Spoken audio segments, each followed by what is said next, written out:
So hello viewers, welcome on virtual learning with Anand Jaiswal. आज हम लोग बात करने वाले हैं क्लास 10th की, और क्लास 10th में हम लोग बहुत आगे बढ़ चुके हैं और आगे बढ़ते हुए हम लोग कार्बन एंड उसके यौगिक की बात चल रही है। कार्बन एवं उसके यौगिक, और कार्बन एवं उसके यौगिक में हम लोग हाइड्रोकार्बन भी देख लिए थे, और हाइड्रोकार्बन में हमने देखा था एल्केन, एल्कीन, एल्काइन। अगर आपने हाइड्रोकार्बन पढ़ लिया हमसे तो आप यहाँ पर अब आप रिलेट कर पाओगे और अच्छे तरीके से आप आज के लेक्चर्स को समझ पाओगे। अगर आपने हाइड्रोकार्बन नहीं देखा है तो हाइड्रोकार्बन का प्रीवियस लेक्चर आपको देखना पड़ेगा, डिस्क्रिप्शन में आप चेक कर लीजिए, लिंक पड़ा है, या फिर आप प्लेलिस्ट चेक कर लीजिए, ताकि आपको पता चल जाएगा कि हम लोग कैसे पढ़ा रहे हैं और कैसे एक सीरीज चल रही है। हाँ, कुछ टाइम का गैप हो जाता है कुछ पर्सनल प्रॉब्लम की वजह से, जिसके लिए हम तहे दिल से आप लोगों से माफ़ी मांगते हैं इन सब चीज़ों के लिए। और आज फिर से हम लोग स्टार्ट करने वाले हैं वही पुरानी चीज़ों को लेके, और बेहतर क्लास 10th का फिर से एक बेहतर तरीके से हम लोग आज बात करने वाले हैं। और हाइड्रोकार्बन से आगे की बात आज होने वाली है, क्योंकि हाइड्रोकार्बन तक आप बेहतर तरीके से आप समझ चुके हैं हाइड्रोकार्बन क्या होते हैं, हाइड्रोकार्बन में हम लोग क्या क्या पढ़े थे, हाइड्रोकार्बन में एल्केन क्या होते हैं, एल्कीन क्या है, सैचुरेटेड हाइड्रोकार्बन क्या है, अनसैचुरेटेड हाइड्रोकार्बन है, सबके बारे में हमने बहुत विधिवत तरीके से आपको समझा दिया था। अब हमको आज बात करना है फंक्शनल ग्रुप, जिसको हम लोग बात करने वाले हैं, जिसको बोलते हैं क्रियात्मक समूह। तो आपको हेडिंग एक छोटा सा डालिएगा, वो फंक्शनल ग्रुप, जिसको हिंदी में बोलेंगे क्रियात्मक समूह। क्या बोलेंगे? क्रियात्मक समूह। समझिए क्रियात्मक समूह क्या होते हैं। अगर आपने हाइड्रोकार्बन का लेक्चर्स पूर्ण रूप से अच्छे तरीके से समझ लिया है तो आपको अब यहां से रिलेट कर पाओगे और समझ पाओगे हाइड्रोकार्बन से। हमने बात करना है फंक्शनल ग्रुप।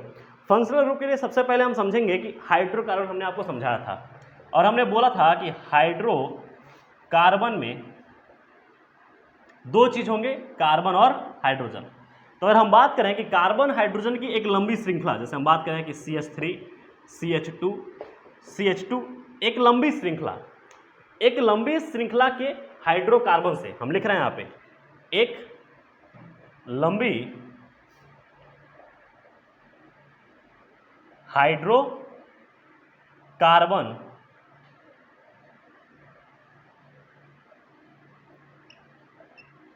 श्रृंखला से हाइड्रोजन एटम को हटाकर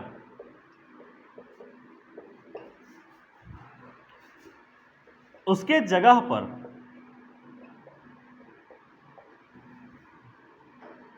अन्य हेट्रो एटम लगाना। ठीक, अर्थात कि अगर हम बात करें कि हमने कहा कि एक लंबी हाइड्रोकार्बन श्रृंखला से हाइड्रोजन एटम को हटाकर उसके जगह पर अन्य हेट्रो एटम को लगाना, और यहां पे हम बात कर रहे हैं इस हेट्रो एटम के वजह से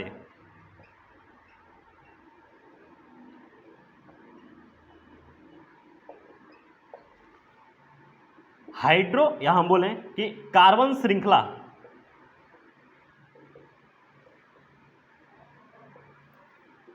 की क्रियात्मकता तथा properties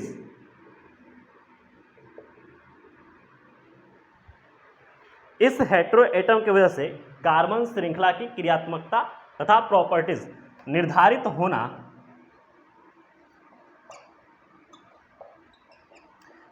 functional group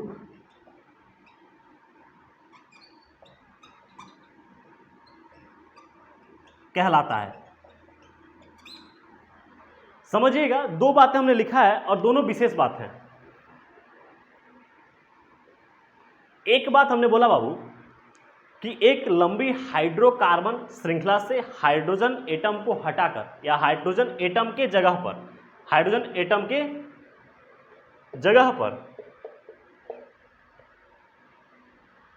hydrogen atom को हटाकर, सही है, यहीं पे हटाकर उसके जगह पर अन्य हेट्रो एटम लगाना। इस हेट्रो एटम की वजह से कार्बन श्रृंखला की क्रियात्मकता तथा प्रॉपर्टीज गुण निर्धारित होना फंक्शनल ग्रुप कहलाता है। मतलब कि ये जो हेट्रो एटम बार बार हम नाम ले रहे हैं, भिन्न परमाणु, इस भिन्न परमाणु के लगने की वजह से उस कार्बन श्रृंखला की क्रियात्मकता, उसकी प्रॉपर्टीज, उसके फिजिकल प्रॉपर्टीज, केमिकल प्रॉपर्टीज का अंतर हो जाना या उसके द्वारा निर्धारित होना, उसे ही फंक्शनल ग्रुप कहते हैं। अगर फंक्शनल ग्रुप की बात की जाए तो हमने कहा एक कार्बन की श्रृंखला मैंने यहाँ लिया है और जस्ट हम एक एग्जाम्पल में लेके कह रहे हैं कि इसके एक हाइड्रोजन से, मतलब कि यहाँ से एक हाइड्रोजन निकाल दिया जाए। क्या कर दिया यहाँ से? एक हाइड्रोजन निकाल दिया जाए और इस हाइड्रोजन को निकाल कर एक अन्य अलग सा श्रृंखला बन जाएगा और इसके जगह पर एक अन्य हमारा एटम लगा दिया जाए, CH3, CH2, CH और इसी के साथ जोड़ दिया जाए बाबू OH। तो ये OH जो है बाबू, ये है हेट्रो एटम। क्या है? हेट्रो एटम, भिन्न तत्व या भिन्न परमाणु, जिसके वजह से इस कार्बन की श्रृंखला की प्रॉपर्टीज या हम कहें इस कार्बन श्रृंखला की क्रियात्मकता में परिवर्तन आ गया और इस कार्बन श्रृंखला में परिवर्तन आना ही इस हेट्रो एटम को फंक्शनल ग्रुप कहलाता है। इस हेट्रो एटम को ही फंक्शनल ग्रुप हम बोलेंगे, क्रियात्मक समूह बोलेंगे। क्या मेरी बात समझ में आ रही है?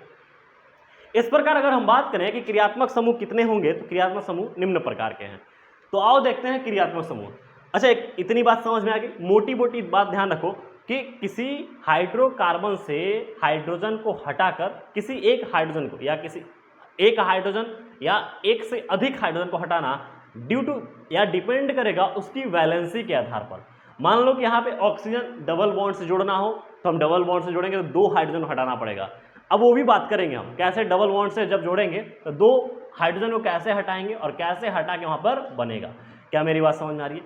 इन सब चीज़ों को हम यहाँ पर समझेंगे। अब ऐसे ही इन सब चीज़ों को हटाकर जोड़ना और यहाँ पर जोड़कर जो जोड़ा जा रहा है हेट्रो एटम, जिसके वजह से उस कार्बन श्रृंखला का क्या बोलेंगे हम कि रासायनिक अभिक्रिया, क्रिया या बोलेंगे क्रियात्मकता या उसके गुण में परिवर्तन या उसका गुण निर्धारित करने लगे, उसे क्या बोलेंगे? Functional group. अब हम बात करने वाले क्रियात्मक समूह कितने प्रकार के होंगे, तो हम यहाँ पे बात करने वाले हैं फंक्शनल ग्रुप। फंक्शनल ग्रुप, तो एक छोटा सा यहाँ पे हम फंक्शनल ग्रुप का चार्ट बनाएंगे और चार्ट की तरफ देखेंगे कि फंक्शनल ग्रुप का चार्ट क्या होगा। तो हम बात करें कि एक तरफ हम लिखें हेट्रो एटम। क्या लिखते हैं बाबू? Hetero atom. कौन कौन से हेट्रो एटम लगाएंगे कि जो फंक्शनल ग्रुप की तरफ व्यवहार करेंगे, अर्थात उनका फंक्शनल ग्रुप क्या होगा। तो अगर हम बात करें कि हेट्रो एटम, यहाँ पर हम लिख देंगे फंक्शनल ग्रुप और इधर लिख देंगे फॉर्मूला। क्या उसकी फॉर्मूला होगी, अर्थात हम फॉर्मूले की बात करें तो यहाँ पर हम लिख देंगे फॉर्मूला, सूत्र क्या होगा। तो अगर हम बात करें हेट्रो एटम का पहला हेट्रो एटम है मेरा हैलो। क्या है बाबू? क्लोरो। यहाँ पे हम बात करें कि यहाँ पे फंक्शनल ग्रुप क्या होंगे, इसका नाम फंक्शनल ग्रुप में कैसे रखेंगे और इसका कैसे रखेंगे। तो यहाँ पर अगर हम बात करें बाबू कि यहाँ पर सीधे से हम बात करें क्लोरीन और ब्रोमीन, अगर ये हेट्रो एटम की तरफ व्यवहार करेंगे तो इसको हम बोलेंगे हैलो। क्या बोलेंगे? हैलो। हैलो में क्या हो जाएगा? क्लोरीन होगा तो क्लोरो बोलेंगे और ब्रोमीन होगा तो ब्रोमो बोलेंगे। अच्छा, इसके लिए क्या लिखेंगे? क्लोरीन और ब्रोमीन, कोई दिक्कत नहीं यहाँ पे। अब यहाँ पर बात करें कि दूसरा यहाँ पे आ जाएगा तो हम बोलेंगे ऑक्सीजन। क्या है ये? ऑक्सीजन। ऑक्सीजन भी क्रियात्मक या हेट्रो एटम है और इसको भी क्रियात्मक समूह में हम तमाम सारे बातें लिख सकते हैं। तो इसका फंक्शनल ग्रुप निम्न प्रकार का होगा। पहला हो सकता है एल्कोहल। एल्कोहल, अब एल्कोहल के बाद अगर हम बात करें तो यहाँ पे हो जाएगा एल्डिहाइड। दूसरा एल्डिहाइड, तीसरा कीटोन, चौथा कार्बोक्सिलिक एसिड। अब ये सब ऑक्सीजन हेट्रो एटम से निकले फंक्शनल ग्रुप हैं। और नेक्स्ट क्या है? तीसरा हम बात कर सकते हैं सिंगल बॉन्ड। ये क्लास 10th की बेसिक बातें हैं। और चौथा हो जाएगा डबल बॉन्ड। ठीक है बाबू। अब यहां पर देखो, सिंगल बॉन्ड को फंक्शनल ग्रुप पे क्या बोलेंगे? एन बोलेंगे। क्या बोलेंगे? एन। और डबल बॉन्ड को इन। क्या बोलेंगे? इन। क्या मेरी बात समझ में आ रही है? अगर सिंगल बॉन्ड हो तो उसके लिए एन बोलेंगे, एल्केन, और यहाँ पे एल्केन ग्रुप हो जाएगा। सिंगल बॉन्ड होते ही एल्केन और डबल बॉन्ड होते ही हम बोलेंगे एल्कीन। ठीक है, तो यहाँ पर हम सीधे बोलेंगे डबल बॉन्ड पे एल्कीन। बात समझ में आ रही है? ध्यान समझिएगा। अब यहाँ पे बात करेंगे एल्कोहल का सूत्र क्या हो जाएगा, एल्कोहल का सूत्र हो जाएगा OH, एल्डिहाइड का हो जाएगा COH, यहाँ हम बोल देंगे C डबल बॉन्ड, इसको कैसे लिखेंगे C डबल बॉन्ड OH, ठीक है, aldehyde, ketone C double bond OC, ये डबल बॉन्ड है, carboxylic acid C double bond OH, ये कार्बोक्सिलिक एसिड का सूत्र हो जाएगा। N का, N मतलब कार्बन और कार्बन के बीच में क्या हो, सिंगल बॉन्ड, और डबल बॉन्ड मतलब कार्बन और कार्बन के बीच में डबल बॉन्ड हो, और यहाँ पर इन का मतलब कार्बन कार्बन के डबल बीच हो, और चौथा पांचवा यहाँ पे हम लिख सकते हैं कि ट्रिपल बॉन्ड हो, मतलब कि यहाँ पर हम लिख दें ट्रिपल बॉन्ड, और ट्रिपल बॉन्ड हो तो ट्रिपल बॉन्ड के लिए हम कहेंगे कि कार्बन कार्बन के लिए हो जाएगा आइन, क्या बोलेंगे आइन, या हम कह सकते हैं कि एक और चीज़ यहाँ पे समझ लो कि यहाँ पे बोल सकते हैं कि ये है एल्केन ग्रुप, क्या है बाबू, एल्केन ग्रुप, एल्केन समूह, और इसके लिए बोलेंगे ये है एल्कीन समूह, और ये क्या हो जाएगा एल्काइन समूह। तो एल्काइन समूह के लिए सूत्र क्या होगा, कार्बन और कार्बन के बीच में ट्रिपल बॉन्ड, क्या मेरी बात समझ में आ रही है। अच्छा, ये जो हम लिख रहे हैं क्रियात्मक समूह, इस क्रियात्मक समूह का उपयोग करेंगे हम लोग IUPAC लिखते वक्त। IUPAC लिखते वक्त हम यहाँ ध्यान रखेंगे कि जो फंक्शनल ग्रुप है वो कौन कौन से हैं। फंक्शनल ग्रुप में क्या वो हैलो है, हैलो मतलब कि क्लोरो ब्रोमो, क्लोरो और ब्रोमो, क्या वो एल्कोहल है, एल्कोहल का मतलब हो जाएगा कि क्या उसमें OH जुड़ा हुआ है, एल्डिहाइड है तो क्या एल्डिहाइड में CHO जुड़ा है, कीटोन है तो क्या कार्बन डबल बॉन्ड O से जुड़ा हुआ है और इधर कुछ और समूह जुड़ा हो, कार्बोक्सिलिक एसिड है तो C डबल बॉन्ड OOH, क्या ये समूह दिख रहा है। अगर हम बात करें सिंगल बॉन्ड हो तो एल्केन ग्रुप दिख रहा है, एल्केन मतलब सिंगल बॉन्ड तो एन जुड़ जाता है, और डबल बॉन्ड हो तो इन, सिंपली हम नाम लिख रहे थे पिछले टर्न पे, और पिछले टर्न पे है अगर हम बात करें कि कुछ मॉलिक्यूलर फार्मूला को हमने हाइड्रोकार्बन में एन इन आइन के तहत हमने नामांकन किया था, उसी तरीके से नामांकन होगा, और नामांकन अब जो होगा वो IUPAC के आधार पर होगा, IUPAC नामांकन करेंगे। परंतु ये चीज़ आपको देखना पड़ेगा कि अगर फंक्शनल ग्रुप में क्लोरीन अगर आपको दिख रहा है फॉर्मूले में तो क्लोरो बोलेंगे फंक्शनल ग्रुप के नाम की जगह पे, ब्रोमीन दिख रहा है तो ब्रोमो बोलेंगे, एल्कोहल OH दिख रहा है तो एल्कोहल बोलेंगे। अच्छा, यहाँ पे एल्डिहाइड दिख रहा है तो एल्डिहाइड के लिए हम यहाँ पे फॉर्मूला, ये सूत्र आपको दिखना चाहिए उस चैन में, हाइड्रोजन की जगह पर, ये सब देखो, ये सब सिंगल बॉन्ड हाइड्रोजन को हटा के बना है, ये सब सिंगल बॉन्ड हाइड्रोजन को हटाएगा और ये जाके वहाँ पे सब्स्टिट्यूट हो जाएगा और बिहेव लाइक एक फंक्शनल ग्रुप। क्या मेरी बात समझ में आती है। अच्छा, इसके बाद एक छोटी सी हेडिंग है यहाँ पे, सजातीय श्रेणी या समजातीय श्रेणी। समझिएगा सजातीय श्रेणी और समजातीय श्रेणी में क्या अंतर है और क्या बातें हैं उसमें। अगर हम बात करें कि सेम मॉलिक्यूलर फार्मूला में से, सेम मॉलिक्यूलर फार्मूला में से अगर हम बात करें, सेम मॉलिक्यूलर फार्मूला मतलब कि एक ही प्रकार का फंक्शनल ग्रुप हो और कार्बन की वैरायटी बढ़ती जाए तो जो सीरीज बनती है उसे बोलते हैं समजातीय श्रेणी। क्या बोलते हैं, समजातीय श्रेणी। क्या मैं इसको रफ कर दूं, इतनी बातें समझ में आ गई मेरी, इसको नोट डाउन कर लीजिएगा और बेहतर तरीके से जब IUPAC आपको समझाएंगे तो ये सब चीज़ें और बेहतर तरीके से आपको समझ में आ जाएंगी। क्या मेरी बात समझ में आ रही है, ठीक है, तो इसको नोट डाउन कर लीजिए फटाक से। और एक छोटा सा डालिए हेडिंग, होमोलॉगस श्रेणी या होमोलॉगस सीरीज, जिसको बोलते हैं सजातीय श्रेणी या समजातीय श्रेणी। आइए हेडिंग डालते हैं, होमोलॉगस श्रेणी।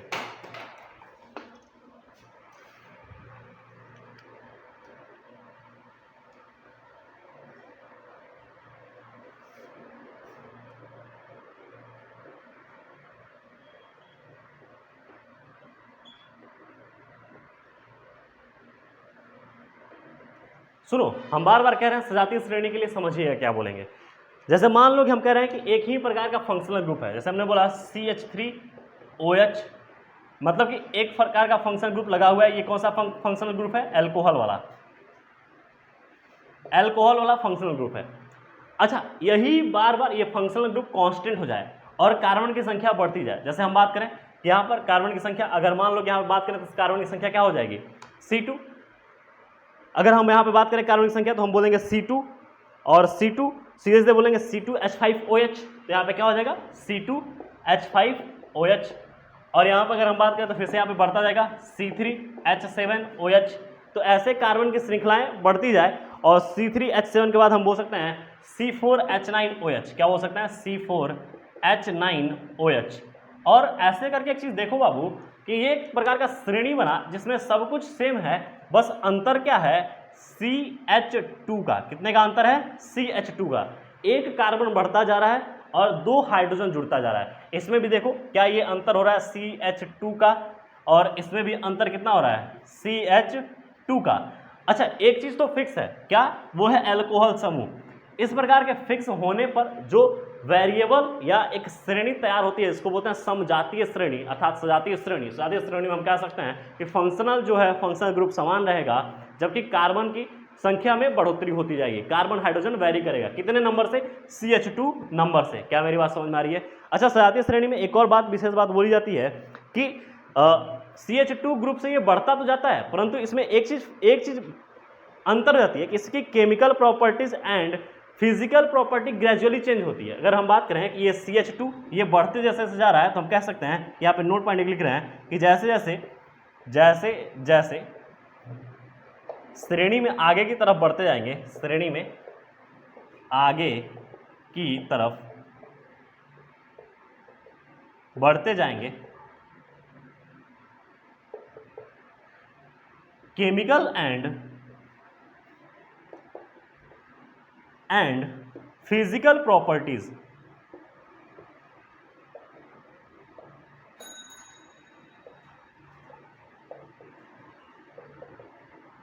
ग्रेजुअली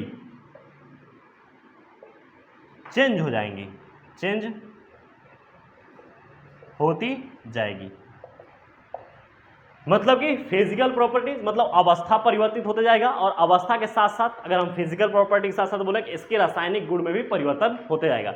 अच्छा एक चीज सिंपल सी बात है, रासायनिक श्रेणी या बोले कि समजातीय श्रेणी में क्या पढ़ना है, मेन आपको क्या समझना है कि समजातीय श्रेणी में हम कहेंगे कि समान फंक्शनल ग्रुप हो, जबकि कार्बन की संख्या बढ़ती जाए, ग्रेजुअली बढ़ती जाए, और जैसे जैसे बढ़ेगी श्रेणी में आगे की तरफ हम जैसे जैसे बढ़ते जाएंगे, chemical and physical property gradually बढ़ती जाएगी। और ऐसी श्रेणी अगर दिख के हमको मिलेगी कि फंक्शनल ग्रुप समान रहे, चाहे कोई भी हो, यहाँ OH है, OH की जगह पे कुछ भी और भी हो सकता है जितने हम फंक्शनल ग्रुप लिखे थे, फंक्शनल ग्रुप चेंज ना हो, फंक्शनल ग्रुप फिक्स रहे, और हाइड्रोकार्बन की संख्या में बढ़ोतरी होती जाए, तो एक चैन, एक श्रेणी, एक सीरीज तैयार होगी जिसे हम बोलेंगे समजातीय और सजातीय श्रेणी। क्या मेरी बात समझ में आ रही है? तो अभी तक आज के लिए इतना रखते हैं। अगर कोई भी बातें इसमें आपको ना समझ में आए तो सीधे सीधे आप मैसेज कमेंट कर सकते हो, या फिर आप इंस्टाग्राम पे पर्सनली DM कर सकते हो, जिसके वजह से आपका जो डाउट पोर्शन है वो क्लीन हो जाएगा। और डाउट पोर्शन क्लीन होना बहुत ज़रूरी है, क्योंकि हम हर बार कहते हैं कि अगर आपका डाउट क्लियर हो गया तो आपका टॉपिक क्लियर हो जाएगा। अगर डाउट बचा हुआ है दिमाग में, कोई भी छोटा सा भी एक मिसकॉन्सेप्शन या डाउट क्रिएट हो जाता है ना, तो जिसकी वजह से आपका पूरा एक वो चैप्टर ही खराब होने लगता है। तो जो भी आपके दिमाग में छोटा बड़ा कोई भी डाउट हो, बेहिचक आप हमसे पूछ लीजिए। और ये मत सोचिए कि हम ऑनलाइन पढ़ा रहे तो आपको कैसे कनेक्ट करेंगे, हम लोग कनेक्ट कर लेंगे, बस आप एक मैसेज छोड़ दीजिए। आप कमेंट सेक्शन में एक मैसेज छोड़ दोगे, हम तुम्हें ढूंढ के कनेक्ट कर लेंगे, कहीं से भी कनेक्ट कर लेंगे। बस मैं अपना जो प्रोफाइल है वो सही रखना। अब ये नहीं कि प्रोफाइल कुछ और XYZ कर देना और क्वेश्चन पूछना XYZ कहाँ ढूंढा जाएगा। हाँ लेकिन ये चीज़ है कि वहाँ पर तुम्हें पर्सनली वहाँ पे गाइड कर दिया जाएगा। अगर आप पर्सनली और अच्छे से आप बात करना चाहते हो, समझना चाहते हो कि कैसे और करें, क्योंकि आज कल नीट का रिजल्ट आया है। नीट का रिजल्ट आने के कारण अगर हम देखें तो बहुत सारे बच्चों में उत्साह बढ़ गया है कि भैया सर हम कैसे पढ़ें, कैसे हम एक चीज़ को तैयार करें, कैसे हमारा फाउंडेशन क्या होना चाहिए, हमारा नींव पोर्शन क्या होना चाहिए, कैसे हम इसको पढ़ें। और बहुत सारे ऐसे बच्चे, जब हम बड़े चैनल पे बड़े कंपनी के साथ जब टाइप थे वहाँ पर पढ़ा रहे थे, तो वहाँ से बहुत सारे बच्चों का सिलेक्शन हुआ है। उन सारे बच्चों का तहे दिल से सारे बच्चों को एक बधाई, और बधाई के साथ साथ हम कहेंगे कि उनके जीवन में हमेशा वो आगे बढ़ते रहें।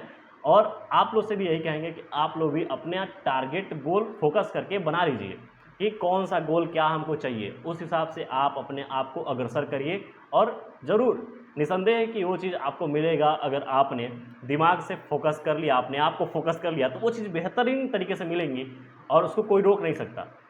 जिन जिन बच्चों का सिलेक्शन हुआ है उन्होंने कुछ चीज़ों से त्याग किया था, ये बात हम हमेशा कहेंगे। उन्होंने फोकस, अपने आप को पूर्ण रूप से फोकस किया था।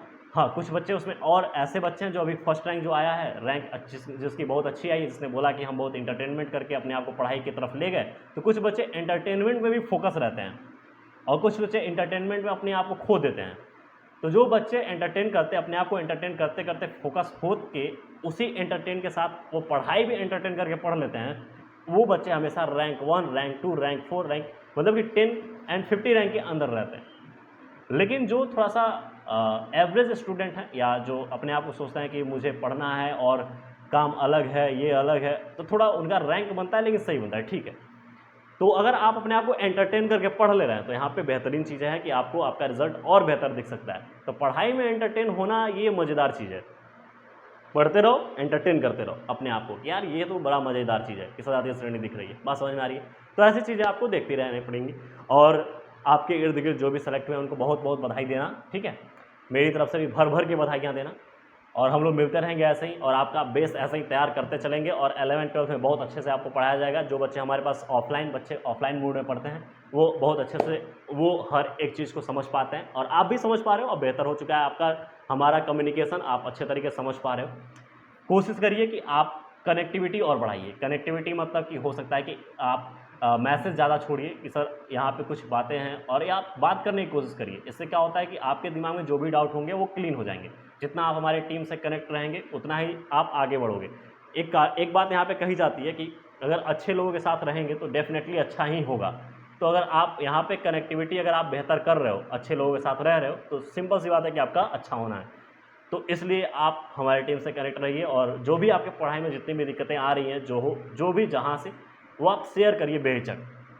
अपना बड़ा भाई मान के शेयर करिए, गुरु मान के शेयर करिए। आपको वहाँ हम लोग टच करके एक-एक चीज़ को, हर एक चीज़ जो भी डाउट है या जो भी प्रॉब्लम आपको आपके लिए क्रिएट हो रही हैं, उन सबको रिज़ॉल्व करके आपको बेहतर किया जाएगा और हमेशा आपको आगे बढ़ाने की कोशिश मेरी हमेशा रही है। सो थैंक यू वेल्सियंस, मिलते हैं नेक्स्ट क्लास में।